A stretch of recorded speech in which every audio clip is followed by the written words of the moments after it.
আসসালামু আলাইকুম ওয়া রাহমাতুল্লাহ। নিউ টিভি বাংলা নিউজে আপনাদের সবাইকে স্বাগত জানাচ্ছি। আজ 10 জুলাই 2026। সাথেই থাকছি আমি নূর আজিজা। কক্সবাজারের উকিয়ার কুতুপালং রোহিঙ্গা ক্যাম্পে এক মর্মান্তিক ও নৃশংস হত্যাকাণ্ডের ঘটনা ঘটেছে। পারিবারিক কলহ এবং পূর্বশত্রুতার জেরে নিজ স্ত্রী ও 6 বছরের এক শিশু সন্তানকে গলা কেটে হত্যা করেছে এক রোহিঙ্গা যুবক। বৃহস্পতিবার ভোররাত আনুমানিক 4টার দিকে উকিয়া উপজেলার 6 নম্বর রোহিঙ্গা ক্যাম্পে এই ঘটনা ঘটে। নিহতরা হলেন কবিনুর, বয়স 30 বছর, এবং তার ছোট ছেলে মোহাম্মদ আনসার, যার বয়স মাত্র 6 বছর। এই হামলায় দম্পতির বড় ছেলে 10 বছর বয়সী মোহাম্মদ সলিমও গুরুতর আহত হয়েছে। তাকে আশঙ্কাজনক অবস্থায় উন্নত চিকিৎসার জন্য চট্টগ্রাম মেডিকেল কলেজ হাসপাতালে পাঠানো হয়েছে। স্থানীয় ক্যাম্প প্রশাসন ও বাসিন্দারা জানান, অভিযুক্ত স্বামী দীর্ঘদিন ধরে মাদক কারবারের সঙ্গে জড়িত ছিল। কিছুদিন আগে মাদক সংক্রান্ত একটি মামলায় সে পুলিশের হাতে গ্রেফতার হয়। কারাগার থেকে বের হওয়ার পর থেকেই সে সন্দেহ করতে শুরু করে যে স্ত্রীর দেওয়া তথ্যের কারণেই পুলিশ তাকে গ্রেফতার করেছিল।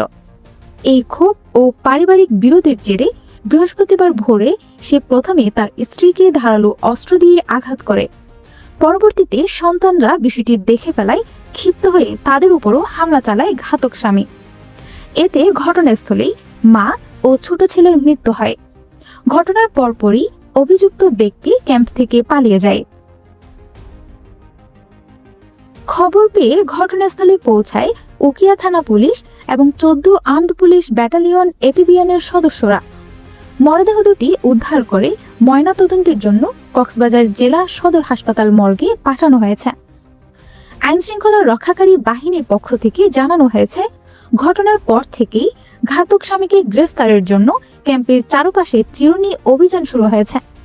এই জঘন্য হত্যাকাণ্ডের পেছনে অন্য কোনো কারণ রয়েছে কিনা তা খতিয়ে দেখতে পুলিশ ও গোয়েন্দা নজরদারি জোরদার করা হয়েছে এবং দ্রুত আইনগত ব্যবস্থা নেওয়ার প্রক্রিয়া চলছে।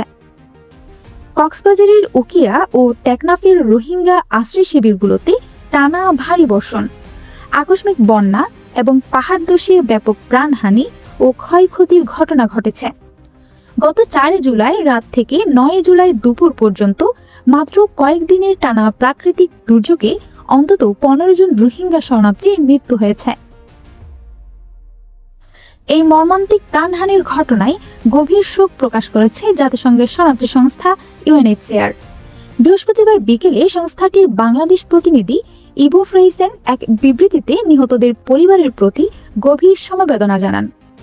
বিশেষ করে গত 8 জুলাই একটি মাদ্রাসার দেয়াল ধসে নিহতদের ঘটনাকে অত্যন্ত হৃদয় বিদারক বলে উল্লেখ করা হয়।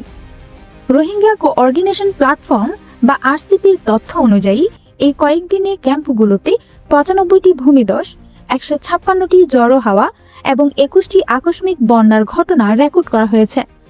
প্রাকৃতিক এই দুর্যোগে 18 জন রোহিঙ্গা আহত হয়েছেন এবং 26,000-এরও বেশি মানুষ সরাসরি ক্ষতিগ্রস্ত হয়েছেন।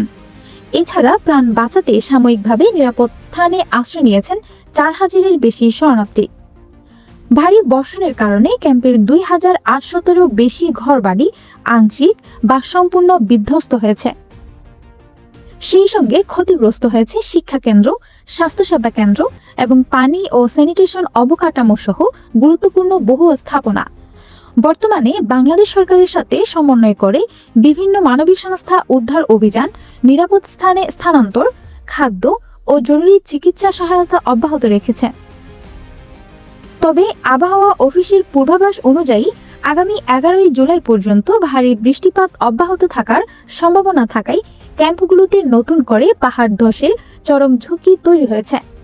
UNHCR জানিয়েছে, বিশ্বের অন্যতম ঘনবসতিপূর্ণ এই শিবিরে 12 লাখের বেশি মানুষ তীব্র ঝুঁকিতে বাস করছেন।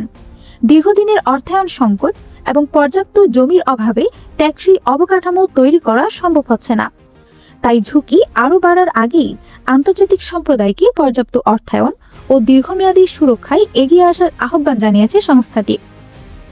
আজকের খবর এই পর্যন্ত। আসছি আগামী দিনের খবর নিয়ে। আশা করছি আপনারা সুস্থ থাকবেন, ভালো থাকবেন। আসসালামু আলাইকুম ওয়া রাহমাতুল্লাহ।